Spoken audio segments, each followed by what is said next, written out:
After a night with his mistress, Billionaire returns home. Pregnant wife hands him divorce papers.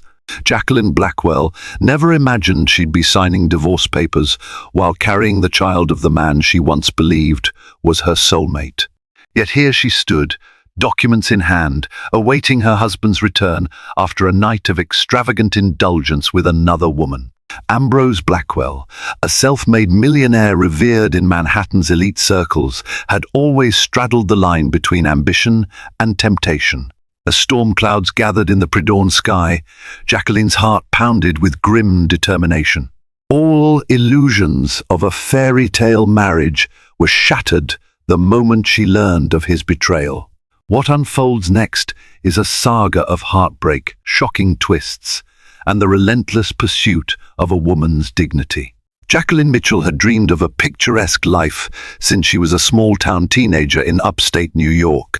Growing up, her world was modest: family cookouts, community fundraisers, and Sunday strolls around a quaint Main Street. But beneath that wholesome upbringing lay an unyielding spark of ambition. She earned a scholarship to an Ivy League university and relocated to the city that never sleeps, New York. It was at a high-profile charity gala during her junior year of college that she first crossed paths with Ambrose Blackwell. Back then, Ambrose was an emerging entrepreneur, determined to make his mark on Manhattan's cutthroat real estate market. Jacqueline, volunteering at the gala on behalf of a scholarship committee, wasn't part of the city's elite, but Ambrose saw something special in her. He introduced himself with a polished confidence that came naturally to him. She found his aura magnetic, his laughter, his sharp intelligence, the way he filled a room without seeming to try. They began dating. Their first year was a blissful whirlwind of candle-lit dinners, late-night walks along the Hudson, and stolen weekends in the Hamptons. By the time Ambrose secured his first major real estate deal, a multi-million-dollar development in Brooklyn, Jacqueline stood beside him as his unwavering partner. She offered a quiet stability to balance his aggressive drive. Yet from the outset, there were subtle warning signs. Ambrose relished the spotlight, craving validation. He courted wealthy investors with relentless fervor, attending opulent parties that sometimes stretched until dawn. He claimed it was just part of the business, and Jacqueline accepted it at face value. She wanted to believe that her husband's thirst for success was a harmless byproduct of an ambitious soul. If he occasionally grew evasive or came home smelling like expensive perfume that wasn't hers, she chalked it up to the precarious nature of real estate networking. They married in a lavish ceremony at the Plaza Hotel. The wedding garnered coverage in lifestyle magazines, featuring photos of Jacqueline in a custom-made gown and Ambrose smiling with triumphant pride. Their honeymoon in Bali seemed to seal the promise of a lifetime of happiness. But after the wedding, the cracks started to widen. Ambrose's hours became more erratic, and the hush-hush phone calls under the guise of business negotiations multiplied. Strangers at charity events whispered rumors about his rumored escapades. Each time, Jacqueline confronted him with gentle questions, only to receive half answers and patronizing pats on the head. Now, sitting alone in their penthouse apartment, pregnant and filled with dread, Jacqueline realized that all those faint alarm bells she'd dismissed were about to become a deafening chorus. This was the night she would finally confront the truth, and Ambrose's betrayal head-on. The penthouse in Midtown Manhattan, where Jacqueline and Ambrose lived, was a testament to his extraordinary ascent. Floor-to-ceiling windows offered a panoramic view of the city lights, from the neon of Times Square to the shimmering waters of the East River. Yet this evening, the breathtaking view only heightened Jacqueline's sense of isolation. She could see the world below continuing its electrifying pace, while her own life seemed frozen in a devastating standstill. Jacqueline sat on a velvet chaise lounge, drumming her fingers against her swollen belly.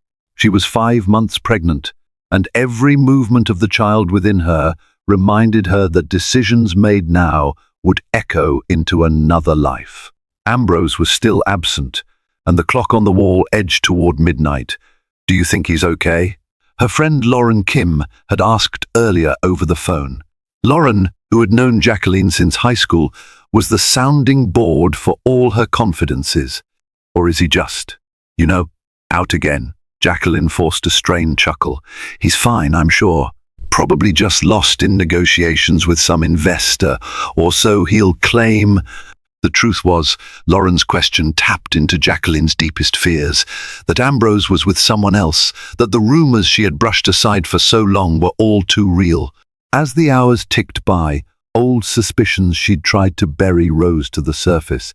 She recalled an incident 2 months prior, when he returned from a business dinner at 3 a.m., reeking of an unfamiliar perfume. When confronted, he waved off her concerns with a dismissive, "This is how deals get done, Jackie. Don't be paranoid." Her phone buzzed, startling her from her thoughts. She hoped it was Ambrose, but the screen displayed a text from her friend Amanda Harrison, referencing swirling whispers at an upscale lounge called Seraphim, Ambrose spotted with a new female companion. "Not an investor. Be careful." Her hand shook. Amanda was rarely one for gossip, preferring to keep her opinions to herself. If she'd bothered to send that text, it was because she cared deeply about Jacqueline's emotional safety. The baby kicked again, and Jacqueline closed her eyes, tears brimming.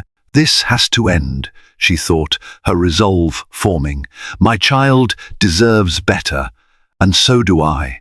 She rose slowly, stepping across the penthouse's polished marble floor to the master bedroom.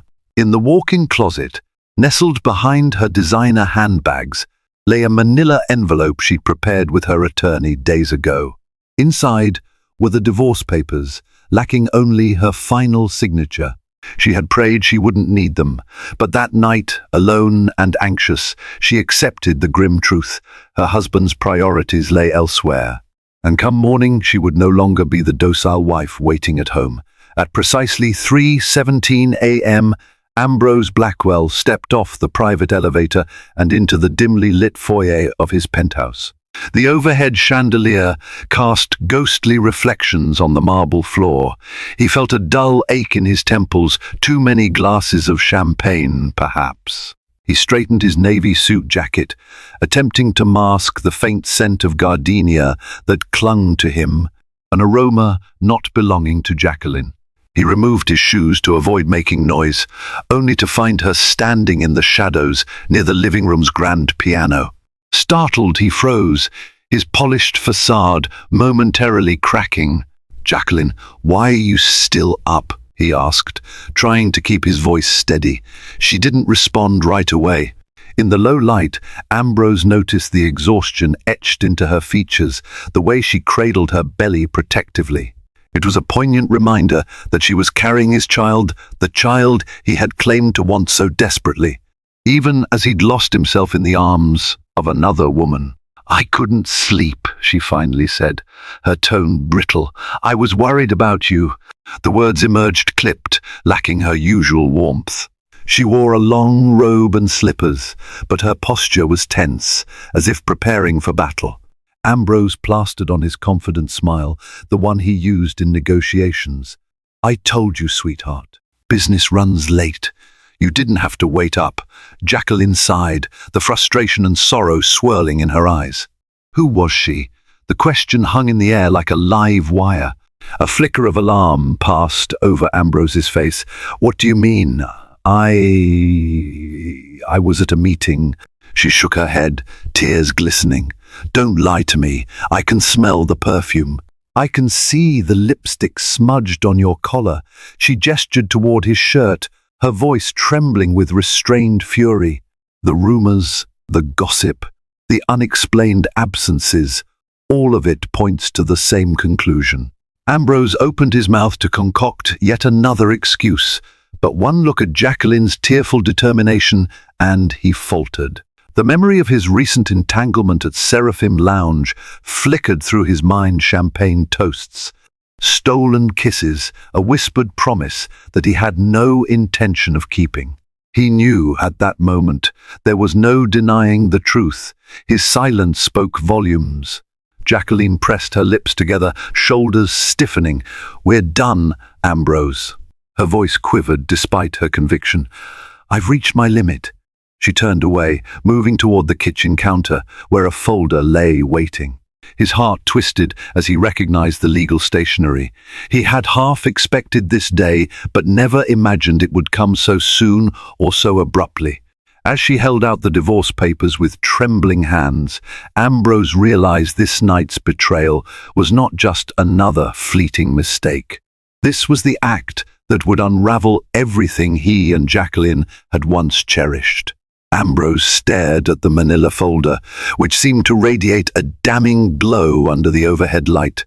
In that moment, the gravity of his choices crushed him like an avalanche of regret and confusion. Jacqueline, her composure brittle, placed the folder on the glossy marble countertop. She flipped open the cover, revealing the stark legal language, "Complaint for divorce." He struggled to swallow. "Jacqueline, wait. Let's talk," he managed, voice raw. "We can work this out. Don't do anything rash." Her expression, taut with sorrow, offered no mercy. "Rash? I've tolerated your deceptions for months, maybe years. I gave you the benefit of the doubt time and time again." She glanced down at her protruding belly, grief flickering in her eyes. "We're bringing a child into this world, Ambrose. A baby who deserves parents who respect each other." Ambrose felt a surge of shame. How often had he stood at a podium, touting his success story for all to admire? He'd come from humble beginnings in Queens, hustling through college while juggling multiple jobs, forging powerful connections until he reached the upper echelon. But in that journey to amass wealth, he'd lost track of the values that once kept him grounded. He reached for her, but she recoiled, an unspoken barrier forming between them. "We can do therapy," he said, voice cracking. "We can see Dr. Naomi Carter. Didn't your friend mention her? She's helped couples." Jacqueline's bitter laugh cut him off. "It's too late. You think I haven't asked for these things before? Or begged you to let me in? To explain what's going on in those late-night business meetings you keep attending? You brushed off every concern I had." Ambrose's mouth went dry. He recalled dozens of nights when Jacqueline had pleaded with him to slow down, to stay home instead of rubbing shoulders with Manhattan's elite. She had watched him slip further into a world of glitz, champagne, and flattery. Each broken promise had piled on top of the last, building toward this inevitable collapse. Her eyes glistened. "I can't let our child grow up witnessing this. Lies, infidelity, constant doubt." With trembling fingers, she flipped through the pages, stopping at the lines that allocated property, determined custody rights once the baby was born, and spelled out the legal grounds for ending their marriage. "Sign it. Don't sign it. I don't care. But I'm filing for divorce." Ambrose's mind whirled.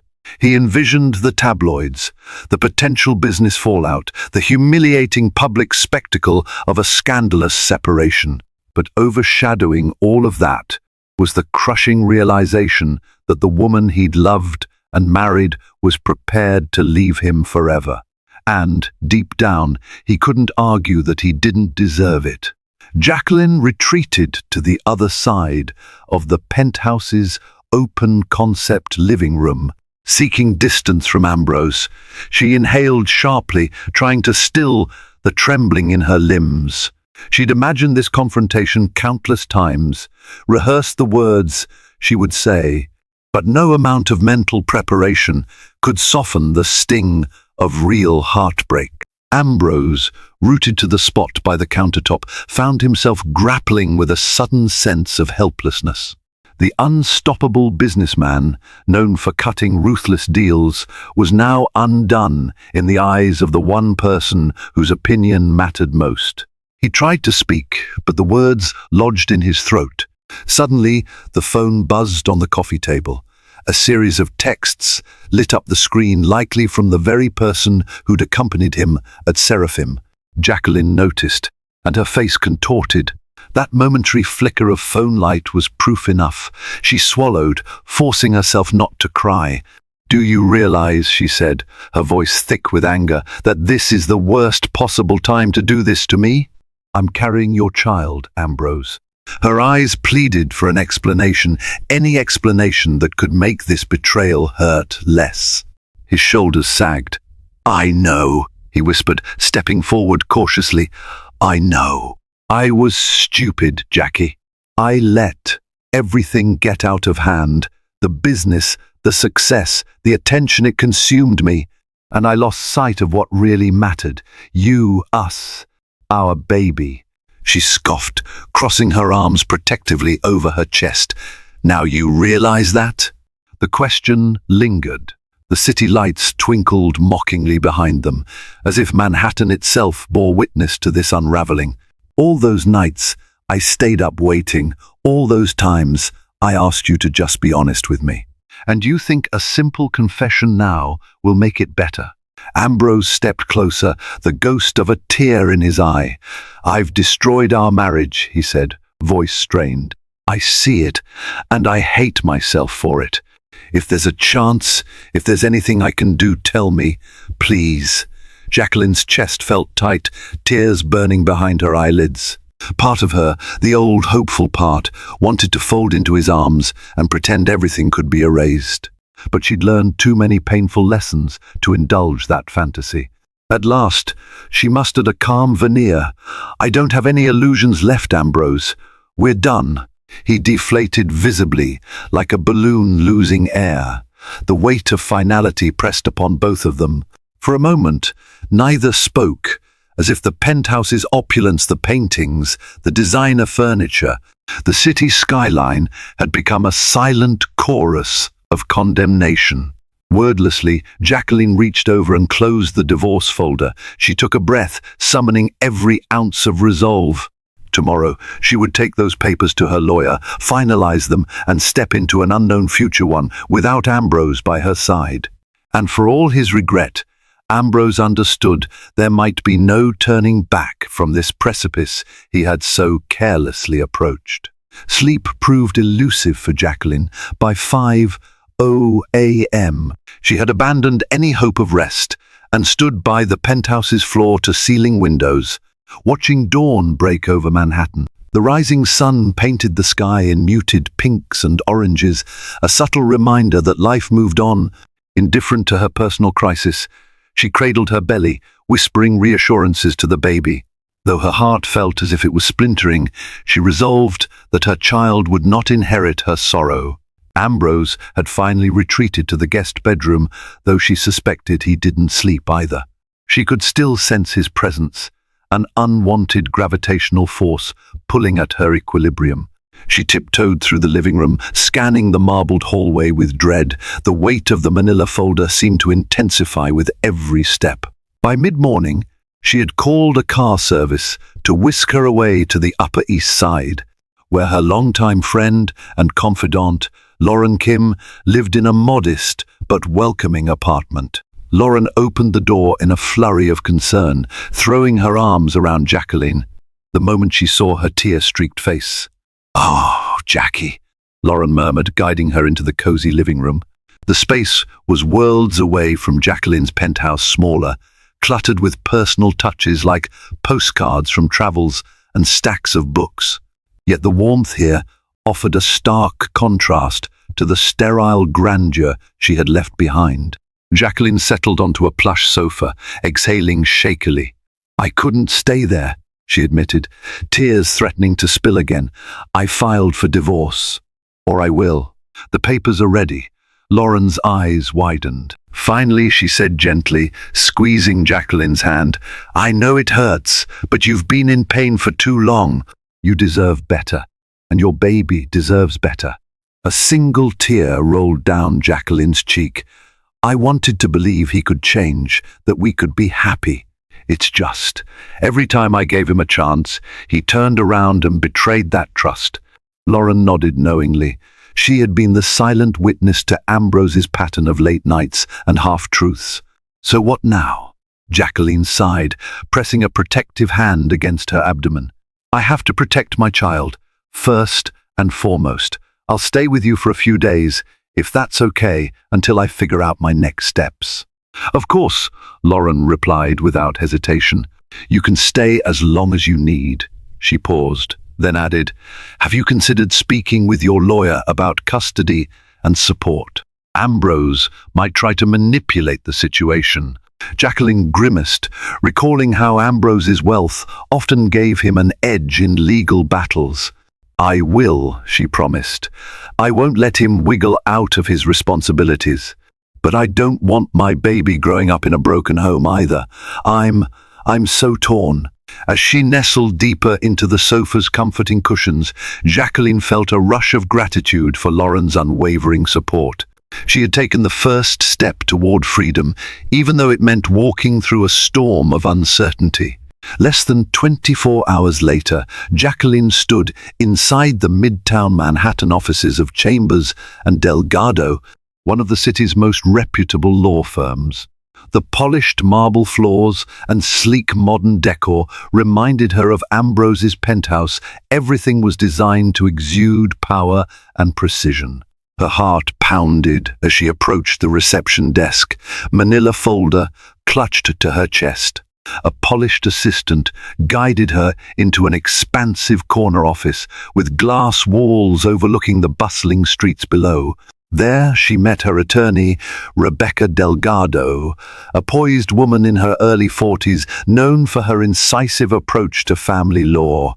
Rebecca offered a professional smile, gesturing for Jacqueline to sit in a leather armchair. Jacqueline, Rebecca began, her voice warm but businesslike, I'm sorry you're going through this. I've reviewed the preliminary paperwork you sent over. Given your husband's net worth, we can petition for substantial alimony and child support. Jacqueline nodded, a lump forming in her throat. I understand. I'm not out to destroy him, but he's proven he can't be trusted, especially financially. I need to ensure my baby is provided for, no matter what. Rebecca leaned forward, hands folded neatly on her desk.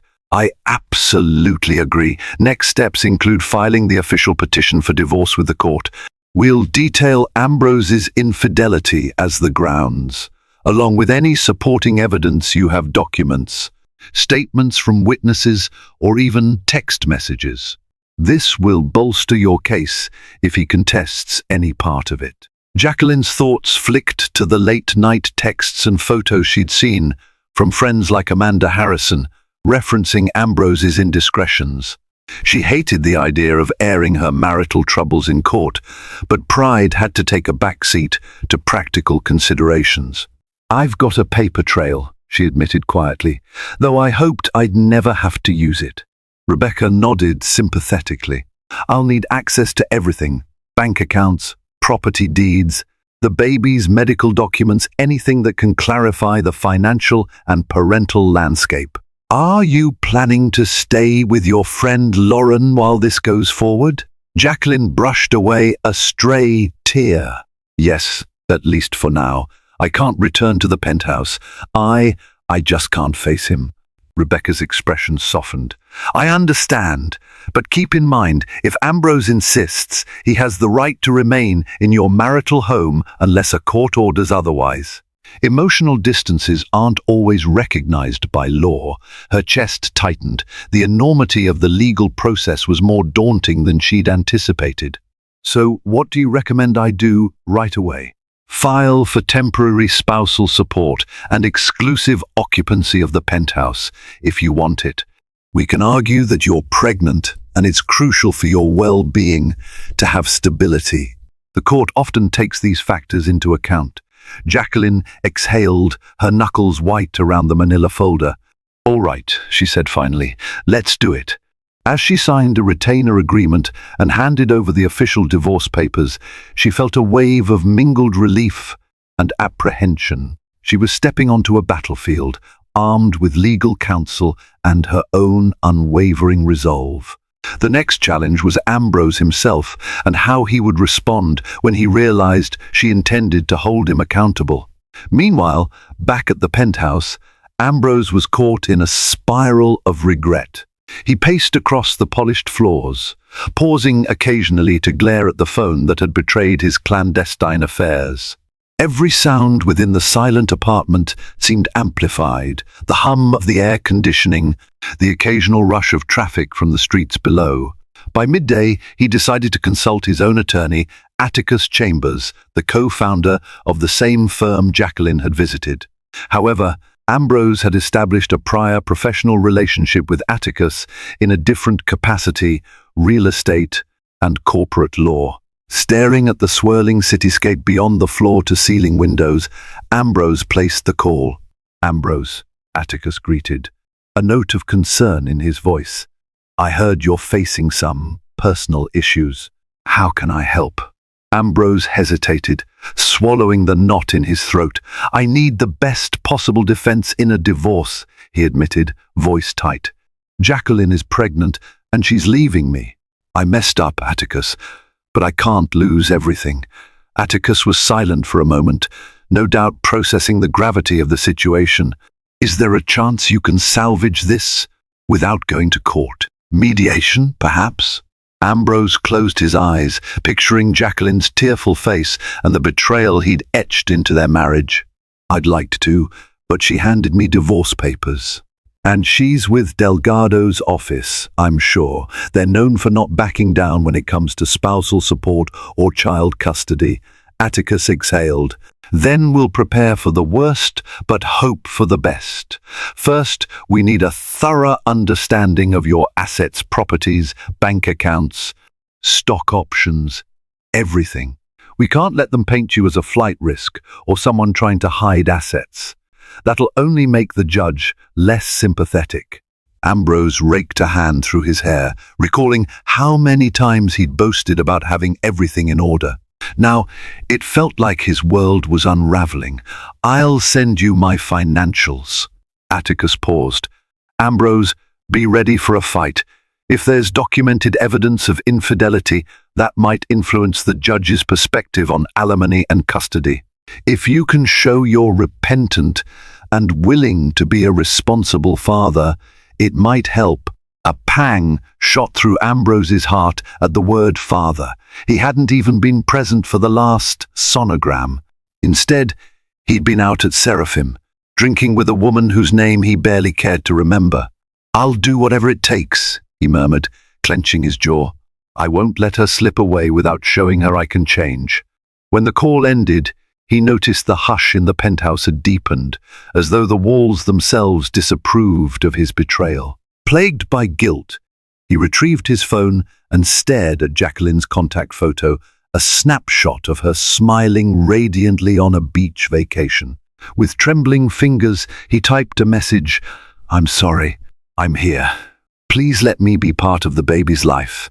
He pressed send, fully aware that an apology alone might not be enough to mend the wreckage he'd created. Jacqueline's phone buzzed with Ambrose's text while she sat at Lauren's kitchen table, sipping lukewarm tea. She read the message full of remorse and pleas to be part of the baby's life and felt her heart constrict. A swirl of anger, sadness, and an odd flicker of sympathy churned within her. She carefully placed the phone face down on the table, deciding not to respond. Lauren observed from the stove, where she was warming some oatmeal for breakfast. "He's not giving up, is he?" she asked softly. Jacqueline shook her head. "He says he's sorry, that he wants to be involved. But I don't know if I can trust that anymore. I'm so tired, Lauren." Her friend left the stove and wrapped her in a warm embrace. "It's okay to feel that way. You've been carrying this alone for so long." Jacqueline appreciated the support. She stroked her belly, marveling at how pregnancy could evoke such fierce protectiveness. Each flutter from within reminded her that she wasn't just fighting for herself, but for an innocent life, depending on her judgment. She let out a sigh. Rebecca says the next step is to finalize the filing, serve Ambrose with the papers formally. She also advised me to consider a restraining order if he becomes overly aggressive or tries to force me back. Lauren frowned. "Do you think he'd do that?" Jacqueline hesitated, recalling Ambrose's occasional bursts of anger during high-stress business deals. Though he had never physically harmed her, she wasn't naive about how desperation could change a person.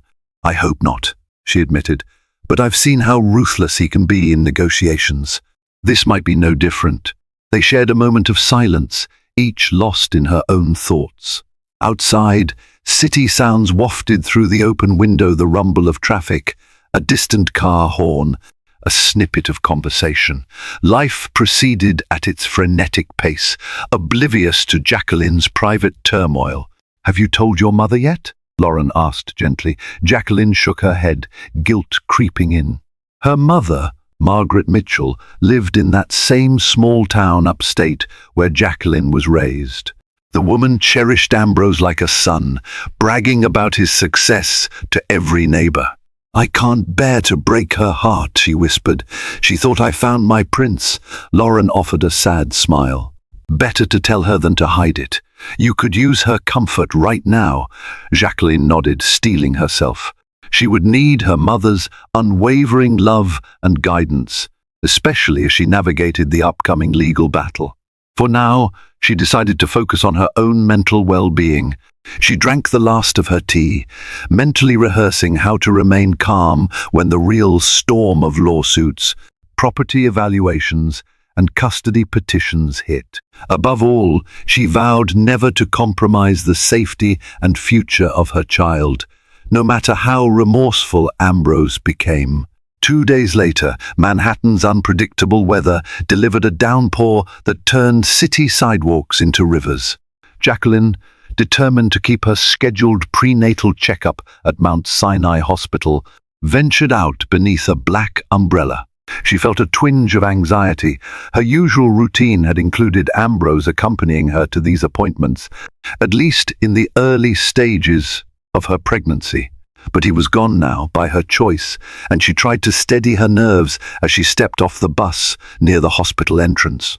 Inside, the bright fluorescent lights and the murmur of patients checking in offered a semblance of normalcy. She gave her name to the receptionist and took a seat, ignoring the curious glances of strangers who might have recognized her from society pages. The Blackwell's union had been as public as it was glamorous, and rumor mills churned incessantly about their troubles. A few minutes passed before a nurse beckoned her.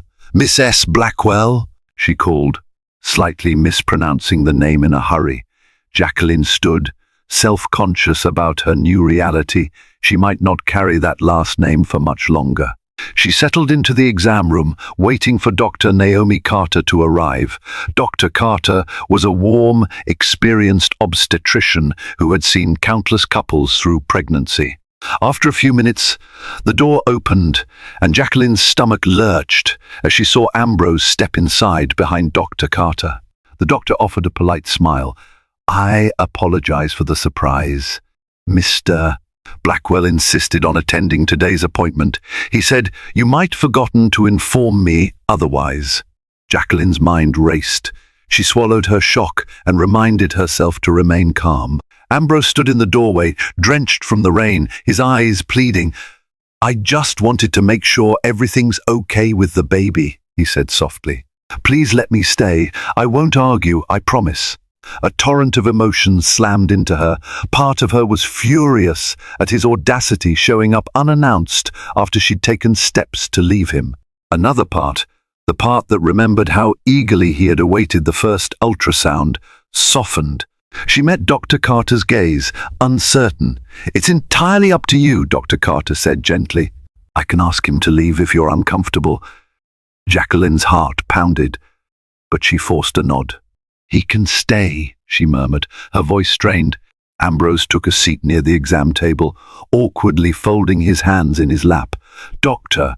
Carter proceeded with the routine checks, measuring Jacqueline's belly, checking her blood pressure, asking about any discomfort or symptoms.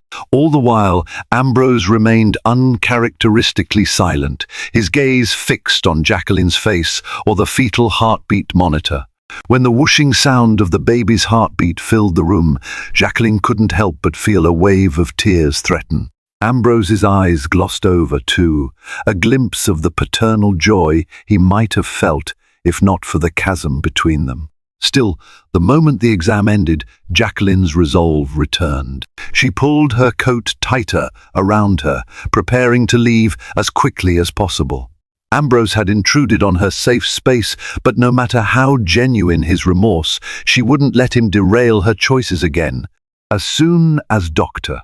Carter left the room, Jacqueline slipped off the exam table, determined to exit before Ambrose could corner her.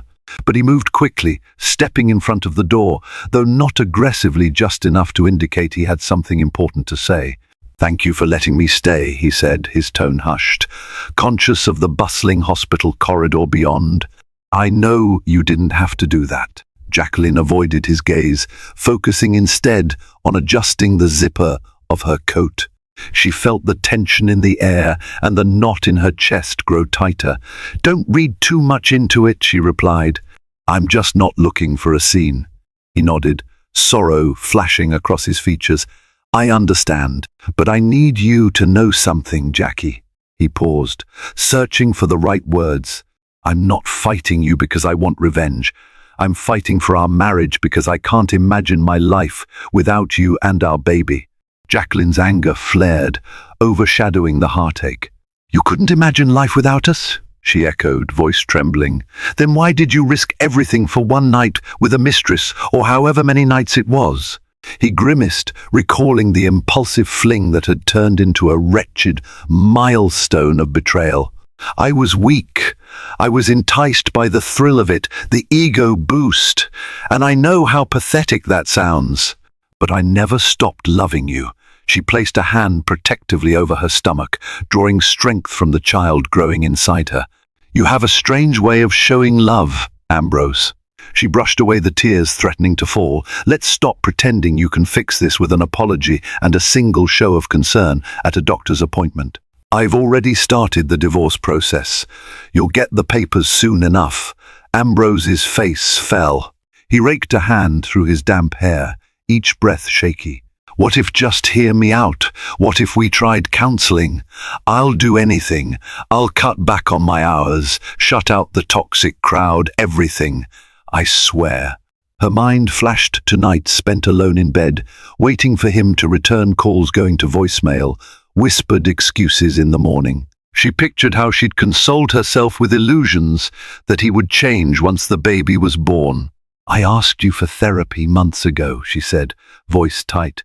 "You laughed it off, said we didn't need a stranger telling us how to run our marriage." Ambrose's eyes glistened with regret. "I was a fool," Jacqueline exhaled. "You still are, if you think I can forget what you did." With that, she brushed past him, stepping into the corridor. The hospital environment, beeping monitors, brisk nurses, anxious families, felt jarringly normal compared to the emotional tempest she was enduring. Ambrose called her name softly, but she didn't turn back. There was no place for him in her decisions anymore, no matter how desperately he pleaded otherwise. Back at Lauren's apartment, Jacqueline shut herself in the spare bedroom, flipping through a folder of documents. Rebecca Delgado had sent. Each page underscored the reality she was stepping into, a formal petition for divorce, affidavits that described Ambrose's infidelity, and financial disclosures that mapped out his net worth. A swirl of conflicting emotions, sorrow, resolve, anxiety gripped her. Lauren knocked softly, then opened the door. "Are you okay?" she asked, her voice brimming with concern. Jacqueline placed the papers aside. "No," she admitted, "but I'm doing what needs to be done." Lauren sat beside her on the bed, offering a comforting pat on the shoulder. "I overheard you telling Dr. Carter that Ambrose showed up at the appointment. That must have been so stressful." Jacqueline nodded. "He's begging for another chance. Counseling, less work, no more late nights. You know, all the things I asked him for months ago." Lauren sighed. "Sometimes people only realize what they have when they lose it." "That's the tragic part," Jacqueline replied quietly. "He's realizing it now, but the damage is already done. I'm exhausted, Lauren. I don't want to keep playing this game of cat and mouse chasing after his heart." trying to keep him faithful. Her friend gave her a sympathetic hug. "You won't be alone in this. We'll figure out a plan for you and the baby. I promise." Just as they parted, Jacqueline's phone rang. The caller ID showed a number from her old hometown. Her mother. She inhaled sharply, remembering how she had been dreading this conversation. Shooting Lauren a glance of silent support, she answered. "Hi, Mum," she began, her voice wavering. There was no way to sugarcoat the news. I have something to tell you about me and Ambrose." Her mother's concerned greeting turned to heartbreak as Jacqueline explained the situation, voice trembling. Margaret Mitchell's shock was palpable, even through the phone line. She asked countless questions. How long had this been going on? Why hadn't Jacqueline said something earlier? Was there any hope for reconciliation? Each query hit Jacqueline like a fresh stab to her conscience. By the end of the call, her mother was weeping, promising to help in any way possible. "Come home, Jackie," she pleaded. "Let's figure this out together." Jacqueline promised she'd consider it, though she was reluctant to leave the city where she had built her life. After hanging up, she slumped against the wall, tears streaming down her cheeks. She felt the weight of her mother's disappointment, the avalanche of legal decisions, and the pang of her unborn child's uncertain future. Lauren quietly placed a hand on Jacqueline's shoulder. "Storms never last forever," she said softly. "You're doing the right thing, even if it hurts." Outside, thunder rumbled in the distance, echoing the storm inside her heart. Despite the deluge of grief, Jacqueline reminded herself of a vital truth. She was free now, free to shape her life without deception or fear. 2 weeks later, Manhattan's relentless pace churned on as if nothing had changed. But for Jacqueline, everything had. She remained at Lauren's apartment, forging a new semblance of routine morning walks around the block to ease her pregnancy aches.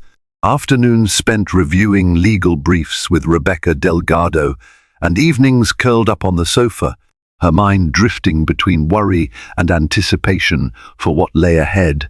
Rebecca had scheduled a mediation session, a required step before the divorce could be finalized. It was a chance for both parties, along with their attorneys, to meet in a controlled setting and attempt to settle matters outside of court. Jacqueline's emotions were mixed. She dreaded facing Ambrose again, yet hoped this might expedite her release from the marriage. On the morning of the mediation, she stood before a mirror in Lauren's bedroom, smoothing down a simple navy maternity dress that offered both comfort and quiet confidence. She inhaled, placing a hand on her stomach. The baby gave a small, reassuring kick. "We'll get through this," she whispered. At the mediator's office, a sleek, minimalist suite in a midtown high-rise, Jacqueline arrived with Rebecca. They were ushered into a conference room featuring a large glass table and leather chairs. A window overlooked the bustling cityscape, as if reminding them that life went on, indifferent to personal woes. Ambrose was already seated at the far side of the table, accompanied by Atticus Chambers. He rose when he saw Jacqueline, his eyes reflecting a mixture of hope and remorse. She avoided his gaze, focusing instead on placing her purse neatly on the chair. The mediator, a seasoned professional named Daphne Morales, began by outlining the ground rules: respect, honesty, and a genuine willingness to negotiate. Her calm, even tone briefly eased the tension in the room. Rebecca spoke first, citing Jacqueline's reasons for divorce, adultery, emotional neglect, and the need for financial security for both mother and child. She requested substantial alimony, child support, and exclusive occupancy of the penthouse until the child turned 1. Ambrose's brow furrowed, but he remained silent, seemingly trying to rein in his impulses to argue. When it was Atticus's turn, he acknowledged Ambrose's infidelity but claimed it was a momentary lapse, urging Jacqueline to allow a chance for reconciliation. He proposed a reduced alimony period, a more modest child support package, and shared custody once the baby was born. The word shared custody made Jacqueline's heart lurch. She pictured the baby's crib in one home, then another back and forth, an infant too young to understand parental strife. Each hour crawled by as they exchanged offers and counter-offers. At times, Ambrose tried to address Jacqueline directly, but Rebecca firmly steered him toward the official process. The tension was suffocating, broken occasionally by the mediator's calm voice, coaxing them to meet in the middle. By late afternoon, a tentative agreement emerged. Ambrose was prepared to offer a sizable monthly support sum and let Jacqueline stay in the penthouse for a year, after which they would sell it and split the proceeds. In exchange, he wanted liberal visitation rights to the child, along with joint legal custody for key decisions. Jacqueline felt her insides twist at the notion of sharing such crucial decisions with him. Yet, she also recognized the baby deserved a father. They left the session exhausted, no final resolution in place, but the outlines of a settlement taking shape. Stepping into the elevator with Rebecca, Jacqueline exhaled shakily. She felt like she had just run a marathon, both physically and emotionally. "This is just the beginning," Rebecca cautioned, "but it's a good sign they're willing to negotiate." Jacqueline nodded, resting a hand on her belly. For the first time, she saw a glimmer of an ending to this emotional stalemate. Whether Ambrose would honor his promises or sabotage them remained to be seen, but she vowed that she would never again sacrifice her dignity or her child's well-being in the face of betrayal. Over the following month, negotiations continued in a flurry of emails, phone calls, and occasional in-person meetings with the mediator. Each new draft of the divorce settlement inched closer to a resolution that both parties could tolerate, though neither was entirely satisfied. Ambrose clung to the hope that, through these interactions, he could persuade Jacqueline to reconsider ending their marriage. But every time he tried to slip in a personal plea, she reminded him, calmly and firmly, that this was a legal process, not marriage counseling. One crisp morning, Jacqueline received a call from Rebecca. "We have a date for the final hearing," her attorney announced. "In a week's time, we can go before the judge and solidify this settlement." Jacqueline's chest tightened at the news. A part of her felt relief. She would soon be free from the limbo of her deteriorated marriage. Yet, a pang of sadness bloomed too. This wasn't how she'd pictured her family life. Not once had she imagined being pregnant and alone, hashing out custody terms. Still, a calm certainty underlay her sorrow. She needed to safeguard her child from a toxic environment. The morning of the final hearing dawned cold and drizzly. Jacqueline dressed carefully in a tailored black maternity dress, determined to appear resolute yet respectful before the court. Lauren accompanied her, offering emotional support. They met Rebecca at the courthouse steps, a neoclassical building whose columns loomed under the grey sky. Inside the courtroom, the tension was palpable. Ambrose and Atticus sat at the opposing table, their expressions grim. A handful of onlookers, curious bystanders, and a couple of reporters who recognized them occupied the benches. Jacqueline took a seat, ignoring the flutter in her stomach that may have been either nerves or the baby's kicks. When the judge entered, everyone rose. The hearing began with formalities statements from each attorney, confirmation of identities, an overview of the proposed settlement. Jacqueline tried not to look at Ambrose, focusing instead on the judge's measured voice. The terms were laid out: alimony, child support, custody rights, property distribution. A hush fell as the judge asked if both parties agreed to the stipulations. Ambrose cleared his throat, glancing at Jacqueline. For a moment, she feared he might fight again. But when he spoke, his voice was soft. "I agree, Your Honor." The judge turned to Jacqueline. "Miss Blackwell, do you concur with these terms?" She exhaled, a swirl of relief and heartbreak swirling in her chest. "Yes, Your Honor," she said, voice steady. "I do." With that, the gavel descended, and the legal dissolution of their marriage was set in motion. Cameras flashed from a reporter's phone, capturing the final end of a once envied union. The judge concluded the proceedings and left the bench, leaving Jacqueline and Ambrose to navigate a crowded corridor of onlookers. For the first time in what felt like an eternity, Jacqueline met Ambrose's gaze. She recognized the pain there, a reflection of her own. But this was the road they had chosen. He threw betrayal, she threw hard-won self-protection. A solitary tear slipped down her cheek, which she quickly brushed away. Then she turned and walked toward the exit, each step a reclaiming of her future. A week after the hearing, Jacqueline Blackwell's divorce was officially recognized by the court. She awoke on a brisk, sunlit morning in Lauren's apartment with a sense of finality and a subtle thrill of possibility. It was as though she had shed an enormous burden. Yes, she was still pregnant. Yes, her life was fraught with challenges.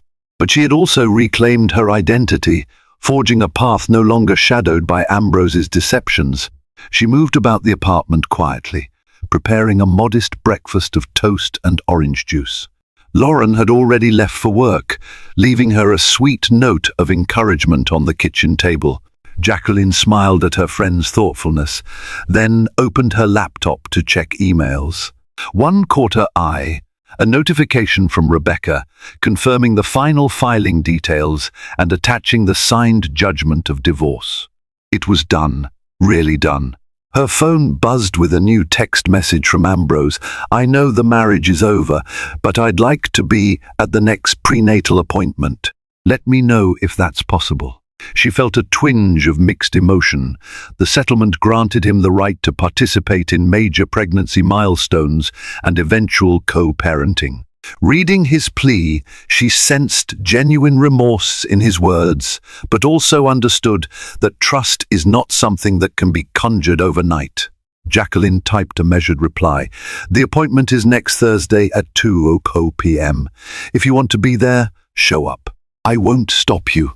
After hitting send, she closed her eyes, inhaling deeply.